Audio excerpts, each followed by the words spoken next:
Start. आदरणीय महोदय, मैं आपका विश्व की एकता और शांति के निष्ठावान अग्रदूत के रूप में स्वागत करती हूँ।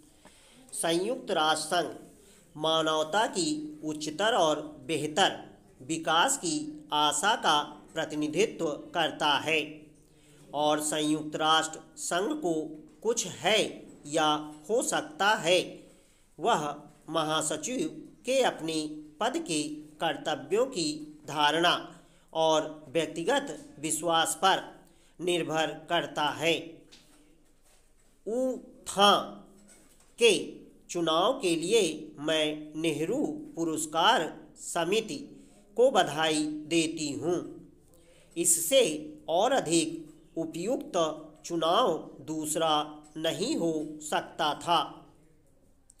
श्रीमान, मैं आपको भी इस सम्मान को स्वीकार करने के लिए धन्यवाद देती हूँ। यह नेहरू और भारत के प्रति आपके आदर का प्रतीक है।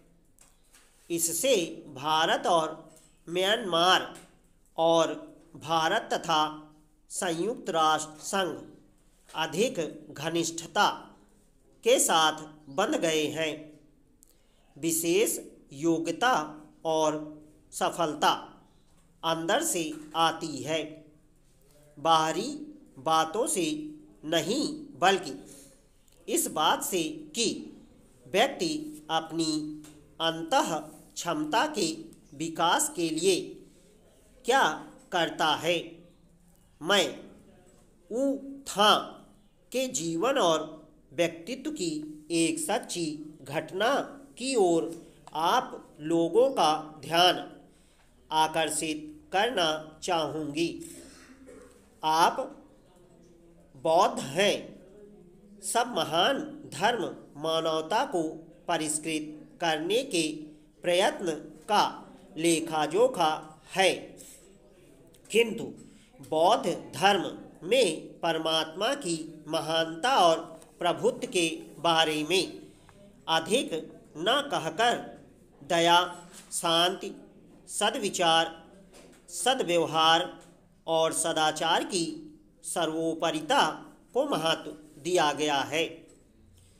ऊ-था ने अपना जीवन एक अध्यापक के रूप में आरंभ किया था।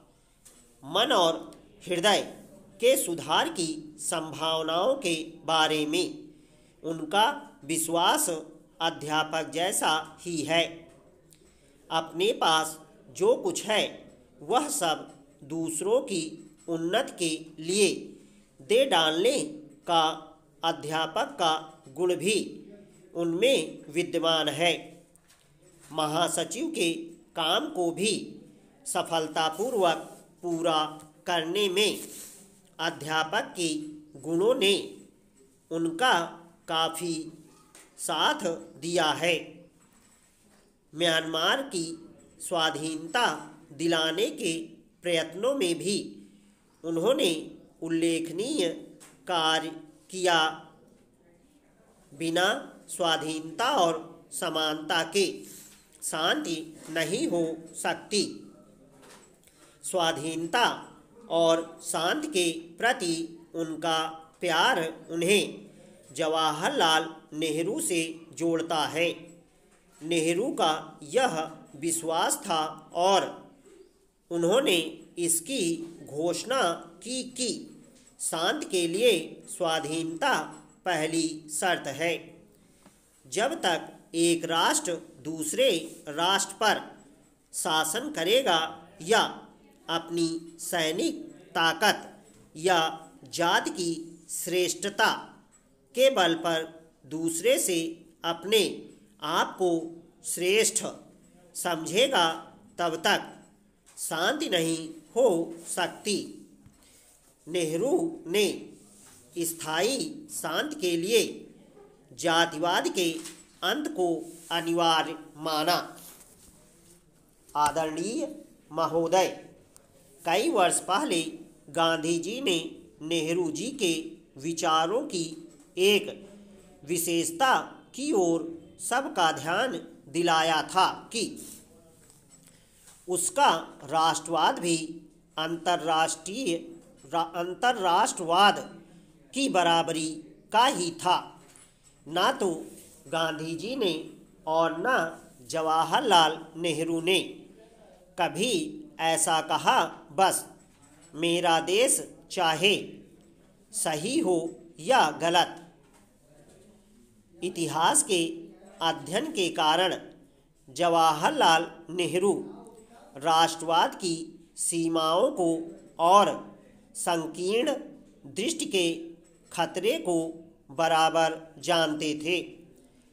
राष्ट्रवाद और धार्मिक अंधविश्वास तथा साम्यवाद और राष्ट्रवाद के मेल के बारे में वह खास तौर से शंकित रहते थे। उन्होंने भी कहा कि यह विचित्र विडंबना है कि नए राष्ट्र ऐसे समय अस्तित्व में आ रहे हैं जब स्वयं राष्ट्रवाद ही विज्ञान और औद्योगिकी के कारण पुराना और निरर्थक पड़ गया है। इस तथ्य की जड़ में साम्राज्यवाद था। जवाहरलाल नेहरू चाहते थे कि राष्ट्र परिस्थितियों से ऊपर उठकर आगे की ओर देखे। श्री एटली ने नेहरू को नई आने वाली दुनिया का प्रथम राजनयिक कहा था।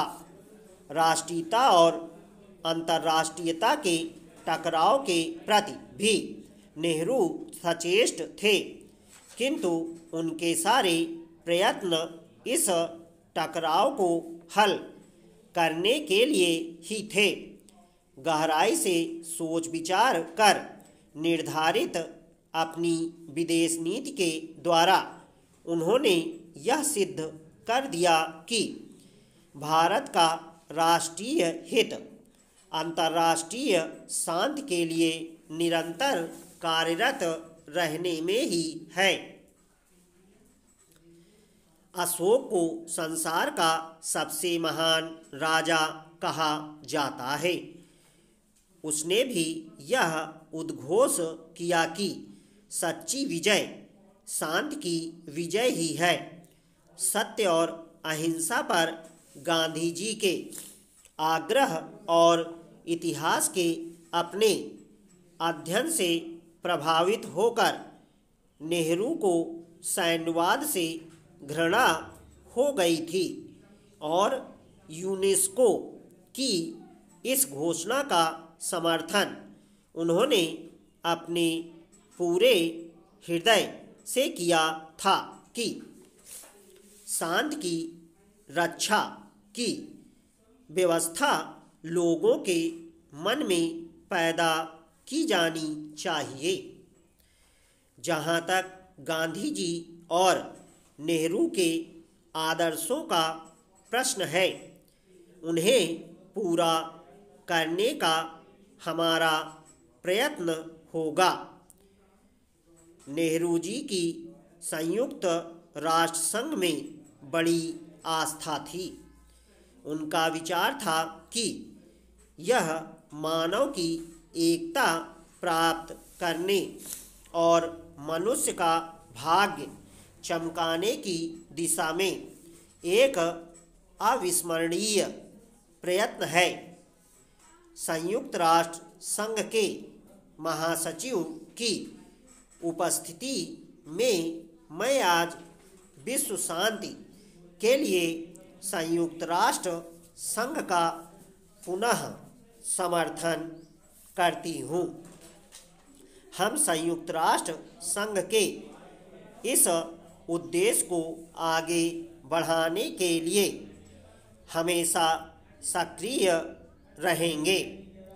हम शांति और बातचीत द्वारा झगड़ों को निपटाने के पक्षपाती हैं।